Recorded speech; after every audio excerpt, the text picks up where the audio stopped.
মায়ের দোয়া জাদুর মতো কাজ করবে। জি হ্যাঁ, আমি সত্যিই বলছি। আমাদের যাদের মা আছে, আমাদের যাদের বাবা রয়েছে, এই মা এবং বাবা আমাদের জন্য খুবই দামি সম্পদ।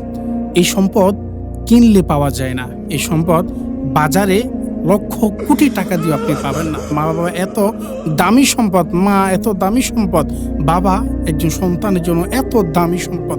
যে সম্পদ আপনি পুরো জীবন, আপনার পুরো লাইফটা যদি আপনি উপার্জন করেন, আপনি কোটি কোটি টাকার যদি মালিকও হন, কিন্তু আপনি মা-বাবাকে কখনো যদি দুনিয়া থেকে তারা চলে যায়, তাদেরকে আবার দ্বিতীয়বার আপনি ফিরিয়ে নিয়ে আসতে পারবেন না।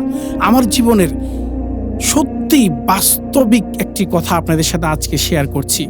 মাত্র ২ দিন হলো, মাত্র ২ দিন আগে আমি যখন ঢাকা থেকে বাড়িতে আসলাম, আমি যখন রাতে এশা নামাজ পড়তে আমি ঘর থেকে বের হয়েছি। বের হওয়ার আগে ঠিক ১০ মিনিট আগে আমার এই যে চোখ, ডান পাশে যে চোখটি রয়েছে, খুব প্রচুর পরিমাণে ব্যথা করছিল। এবং আমি একজনকে একটা মেসেজ দিব মোবাইলে, একজনকে একটা মেসেজ লিখবো, আমি মোবাইলে থেকে একবারে তাকাতে পারছি না। আমি যখন ওয়াশরুমে যাচ্ছি, আমি কোনখানে টেপ রয়েছে, কোনখানে সাবান দেওয়ার হাত ধোয়ার সাবান রয়েছে, সেটা আমি দেখতে পাচ্ছি না। মানে হঠাৎ আমার মাথায় একবারে খুব চাপ চলে আসছে আমার মাথায়, যে আমার চোখ হঠাৎ কি হলো। ১০ মিনিট আগেও আমার যে চোখ ঠিক ছিল, ১০ মিনিট পরে আমার চোখের কি হলো, হঠাৎ আমার চোখ, এই ডান পাশের চোখটা আমি ঝাপসা দেখছি। তখন আমার মাথারও একটা চাপ পড়লো, হায় কি হলো, ভালো চোখটা কি হলো।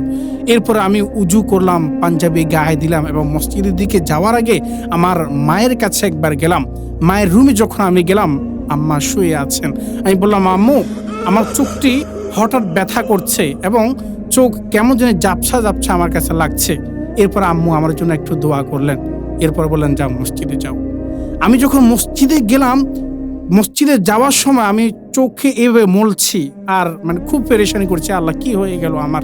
এরপর যখন আমি মসজিদের সামনে গেলাম, মসজিদের সামনে গিয়ে মানে হঠাৎ আমার চোখ মানে আগের পরিপূর্ণ হয়ে গেল। মানে যে চোখটা পুর ১০ মিনিট ধরে আমি এইভাবে কসলাচ্ছি, মানে বড় পেরেশান হয়ে গেছি, আল্লাহ না জানে আমার চোখটা আজকে নষ্ট হয়ে যাচ্ছে কিনা, মানে কি থেকে কি হয়ে যাচ্ছে। আল্লাহ আল্লাহু আকবার।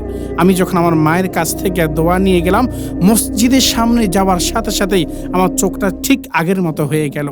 মানে আমি আল্লাহ তাআলাই ভালো জানেন, ওয়াল্লাহু আ'লাম, আল্লাহ তাআলাই ভালো জানেন যে হয়তো আমার এই মায়ের দোয়ার উসিলায় আল্লাহ তাআলা আমার চোখে আবার ফিরিয়ে দিয়েছেন। আলহামদুলিল্লাহ, এখনো পর্যন্ত আমার সে প্রবলেম ফেস করতে হয়নি। তো যেটি বলছিলাম, আসলে আমাদের জন্য আমাদের মা, আমাদের বাবা একটা হীরার টুকরা।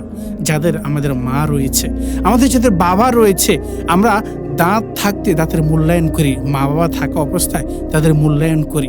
এই দাঁতকে যদি, এই মহামূল্যবান রত্নকে যদি আমরা মূল্যায়ন করতে পারি, তাহলে আমাদের জীবন, ইহজীবন এবং পরজীবন, ইহকাল এবং পরকাল উভয়টাই দামি হবে। আল্লাহ তাআলা আমার মতো যারা যুবক আছে তাদেরকে বিশেষ করে এই আমলটি করার এবং মা বাবা থাকা অবস্থায়, মা বাবা জীবিত থাকা অবস্থায় তাদের কদর করার, তাদের খেদমত করার তৌফিক দান করুন। আমিন। আসসালামু আলাইকুম।